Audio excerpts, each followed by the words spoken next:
I was having such a good day. But here go Big Brother executive producers Rich Meehan and Allison Grodner ruining that for me once again. Our beloved Dalton Ross had the opportunity to sit down with Allison and Rich, and trust and believe he was asking all of the important questions. And I hate to break it to you, but they love the hamster wheel of death. And they gaslit us during the interview by implying that since we loved it during reindeer games, we should love it during Big Brother as well. No, it's not the same thing.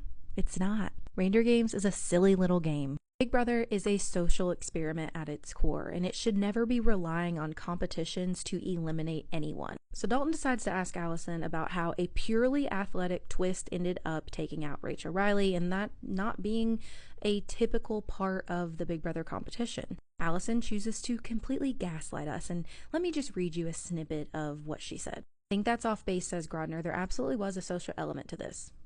In reindeer games as well.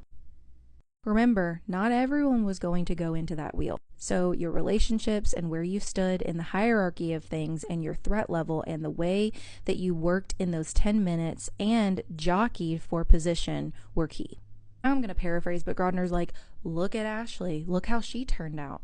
Basically saying Ashley and Rachel were both in the Judges Alliance and Ashley didn't go into the wheel at all. Well, something that they completely ignore about the White Locust is that not every person was allowed to play in the HOH competition. That is a core element about Big Brother.